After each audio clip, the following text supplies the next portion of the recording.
Our workforces are more diverse than ever. We're working across geography and generations and job functions and genders from varied mindsets and virtual spaces. The physical look of the offices or non-offices people are working in are really different. Some people get to work at home from their pajamas and others in coffee shops, some in shared workspaces, and some in closed offices. And others, we're all over the world. We're really communicating with people in those different spaces, and the physical look of the people we work with is really different. It's really interesting to be able to see people who are bringing so much uniqueness, this diversity, this experience, this relatability, but it's tough to communicate with people who think and who act and who experience life differently from you. It's challenging, and when things are challenging, we start to make assumptions. We make assumptions about what people can bring to the table. And the first assumption we make about people is based on their physical appearance.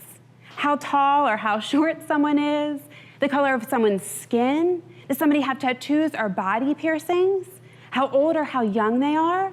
We start to make assumptions about their knowledge and experience, and can they bring anything to the table? Are they even worth listening to?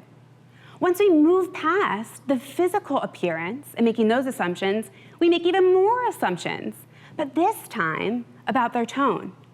If you have the opportunity to work with someone one-on-one and physically see them, which is pretty rare today, you can glean a little bit of their tone through their expressions.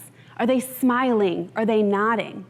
But oftentimes we're on the phone, and it's really hard to get their tone of voice, especially if there's an accent you don't understand, or there's comments that they're making. You don't know if they're listening because you can't see if they're smiling or they're nodding. And nowadays, mainly we're doing a lot of written communication, and that's emails and texting and instant messaging, which is almost impossible to glean the tone through it. We're reading things and trying to read between the lines, and something might have come across as snarky or rude. Somebody might have accidentally left the caps lock on and we think they're screaming. And the only way to really glean the tone is through those exclamation points and emojis, and that's not always appropriate at work. Once we get past making the assumptions about people's tone, we make even more assumptions about the content of someone's message. Today, we're not going to talk about how to move past physical appearance or how to move past tone. We're going to talk about how to achieve authentic understanding by embracing vulnerability, to take those small and powerful actions to get there. But let's first start with what communication is and what that means.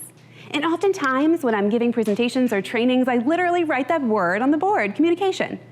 And I ask the audience, give me 1 or 2 words to describe it. What does this mean to you? I get a lot of things, information sharing and dialogue. But one time, somebody said perception and impact. And I'm thinking, they really hit the nail on the head. Because it's not about the intent of our message. It's not about what we meant to say. It's how it impacted that person. Several years ago, I was in a formal role, and it was my colleagues were on a table, and my superior was there. We were all just sitting and talking about diversity in the workplace. Where are we now? Where is it going to be? How is our life going to change as our country is becoming more and more diverse? And my superior at the time felt like looked at me out of nowhere and said, I see the map of Jerusalem all over your face. My eyes bugged out of my head, and I'm pretty positive my jaw touched the floor, and I started to shrink down as small as I possibly could and try to almost fit under that table.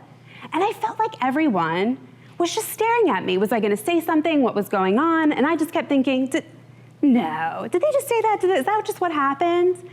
And I didn't know what to do. I didn't know what comment to make or what to say. It felt like hours and hours later, the meeting finally ended, and we all went back to our respective spaces. I took some time to process. I just wasn't sure. I was newer on in my career at the time. What do I say? How do I say it? This is a superior. Is this appropriate? Is this not? When's even a good time to approach this issue? Several months later, and I never said something. It just felt like time went on, and my superior at the time didn't realize that they were working twice as hard to gain my trust and respect back that they lost. And I was usually really engaged in meetings and was excited and was energetic and gave feedback.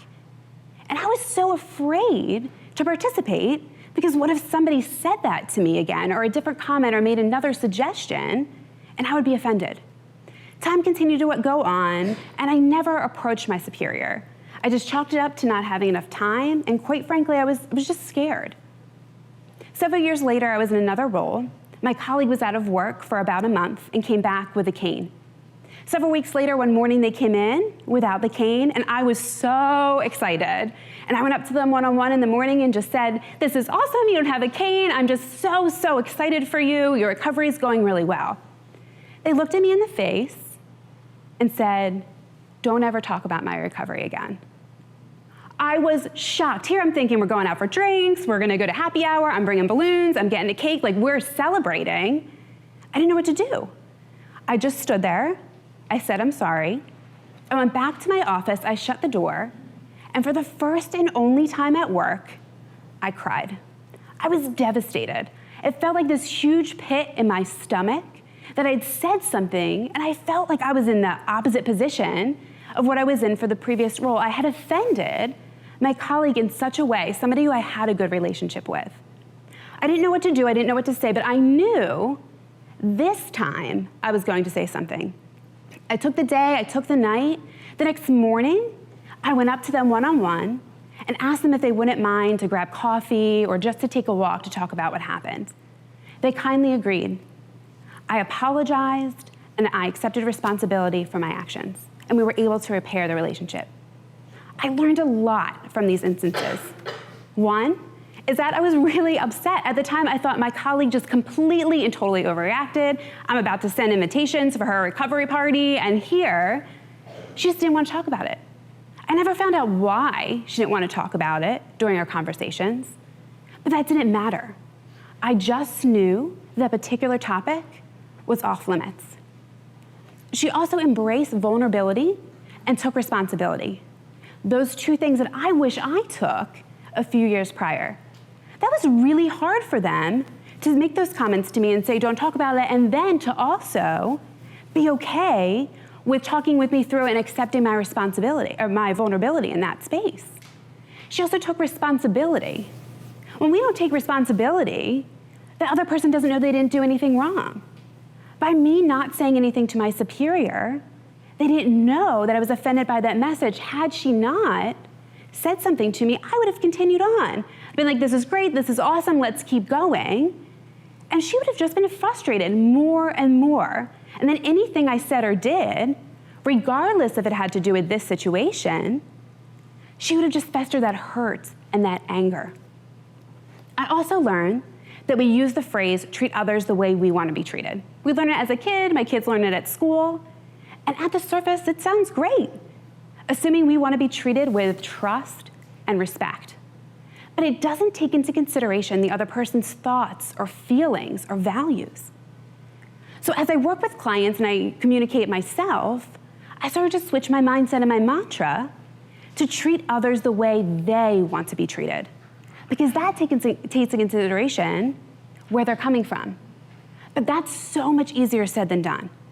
So in order to do that, in order to achieve authentic communication, especially at work, we have to do three things. The first, listen with intention. Listen with the intention to understand and not respond. We all think we have the best things to say, these amazing, these exciting things we want to share. The Stephen Covey quote says it perfectly. It's about listening with intention to the other person and their message and their values and what they're trying to share, especially when you're in those vulnerable situations. It's really essential we're doing that, and when we see someone one-on-one and we're having a conversation, look them straight in the eyes and don't think about everything on your to-do list or what's going on this weekend, how many emails you have to do. It's about engaging in that conversation. And oftentimes at work, we don't have that opportunity to physically see that person.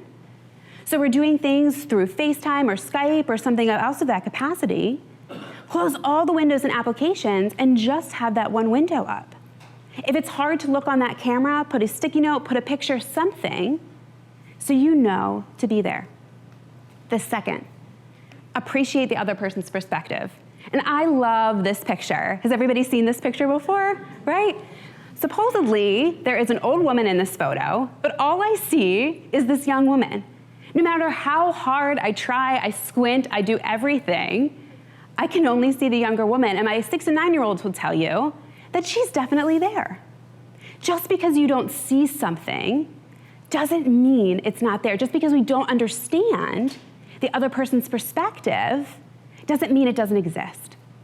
And as soon as we start to question their perspective and their thoughts and their values, we start to lose that authentic communication. The third, and arguably most important, is to accept responsibility.